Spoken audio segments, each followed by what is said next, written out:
of this channel is to share pretty much everything that I know. So today I'm actually going to talk about social media. I know it's not a really exciting topic, but you know what? It's everywhere, right? And in the last what 15 years, I've seen it grow from something that back then it was just like friends, right? It was friends talking to each other. And then we sort of shifted, right? We shifted and you started seeing kind of this algorithmic feed now, which is really driven by interest. It's interest-based media is what Gary Vaynerchuk calls it, if you like him or you don't. Not my problem.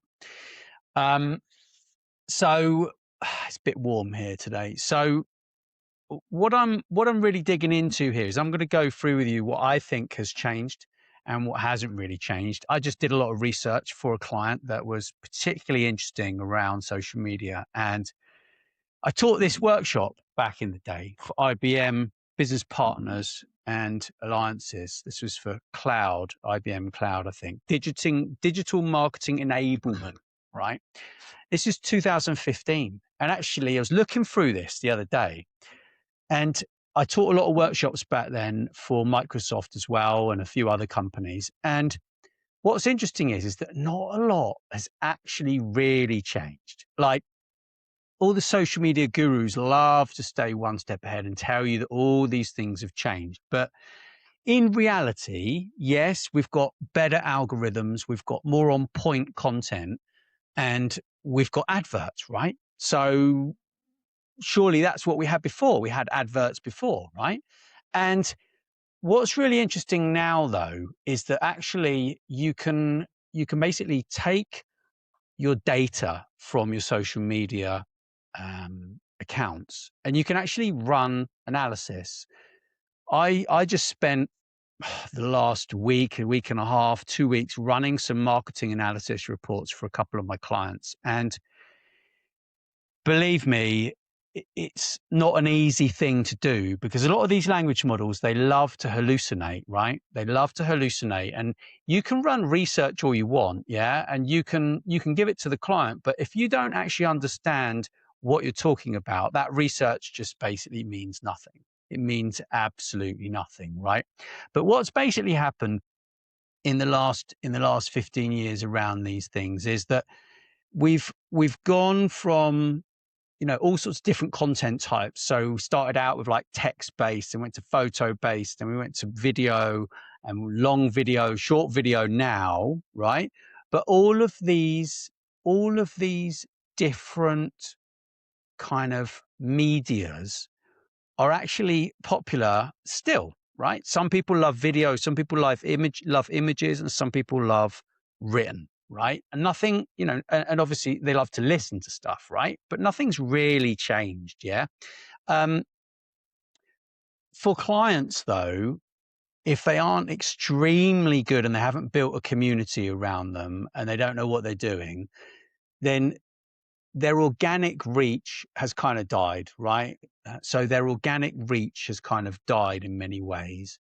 And this is just an evolution. Like we know that, yeah, because you either pay to use the product or you become the product, right? And that's really it. Yeah. That's really it. And the smart businesses have built really, really strong communities around themselves. And they've also begun to use staff to actually share content into their networks. And they've used that in order to amplify what they're doing. And actually, I think the figures are something like you get 247 times, I think it is, more reach from a personal brand content wise than you do a business brand. So that's just insane, right? So obviously we've got the rise of the creator economy and social commerce.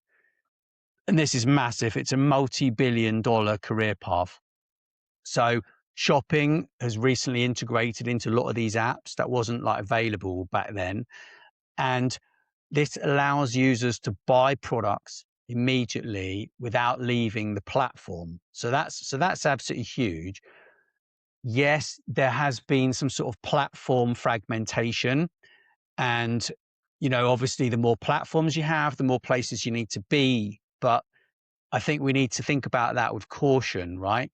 If one platform is working for you, you certainly need to continue with that platform, but don't put your resources all in one basket. If you try and attempt to be on another platform and you don't do it very well, it's a bit of a waste of time. So obviously there are lots of niche platforms.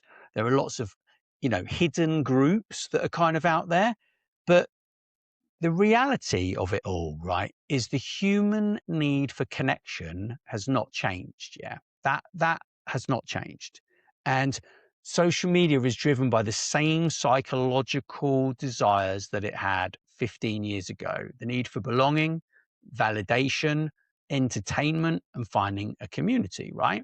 It's just odd how when we grew up, we were taught don't talk to strangers. Yeah, you grow up don't talk to strangers, and then when you get older, you're like, oh, it's just this dude I met on Facebook. It's like, or I met on Instagram, right? Or I met on TikTok. It's like, it's super odd. Yeah, it's super odd. And the the good news is the power of good storytelling has not changed.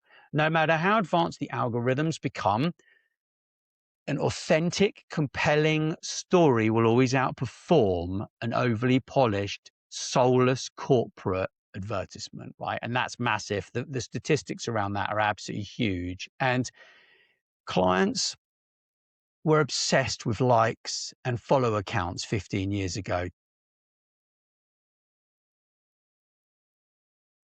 Today, they're obsessed with views and still follow accounts in many cases, but they don't really realize that actually you don't need to have loads and loads of followers to get reach. You just need some really, really good content. You need to put lots of it out there.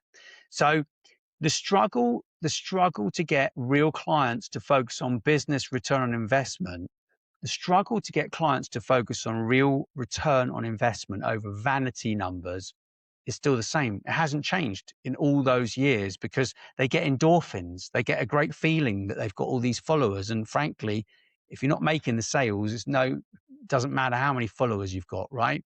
But for me, I used to use a lot of tools. I've used loads of different tools over the years. I've used Hootsuite, I've used Buffer, I've used Bundle Post, I've used Sprout Social, I've used literally Social Pilot.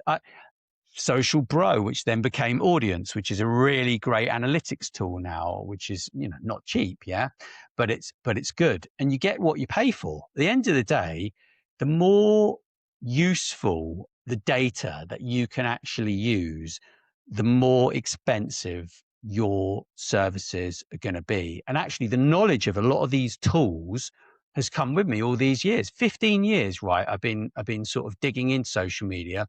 I've used it to sell all sorts of things from beer, brand design, uh, uh, lots of different things. I worked a little bit in the dental industry. I worked with all sorts of different kind of clients over the years, like cloud businesses and all sorts of things, right? And IBM and these kind of clients doing influencer marketing. And now influencers are fake, right? Like you can create a fake influencer. That's nuts. Yeah, like a fake AI influencer. But where we're at right now is a lot of these platforms that we've used over the last 10 years or 5 or 3 years, the user experience is too slow. So we're actually becoming really, really frustrated because we want things done yesterday.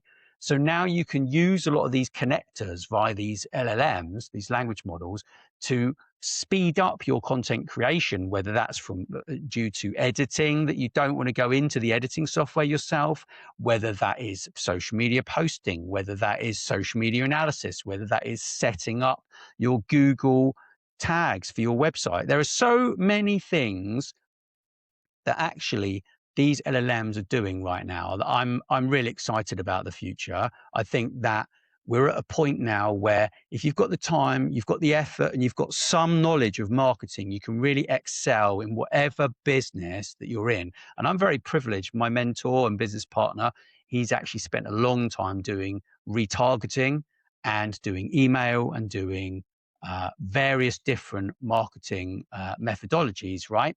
So I'm going to be learning a lot of these time honored techniques and skills from him. And I'm really excited about that. And we're going to be publishing lots and lots more content. And if you haven't already subscribed to mondayinfluencer.com, then I will drop a link wherever you're watching this. And that is brilliant. You can go to the homepage, check out the chat bot that I built myself. That has not been easy. And this is just the first in a series of me sharing everything that I know. And I'm going to be doing this every single week. Thanks for listening. Oh, and if you want to go to my Substack, you can go there, raw.natschooler.com, and I'll drop a link there for that as well. Don't forget to share and comment if you found this useful.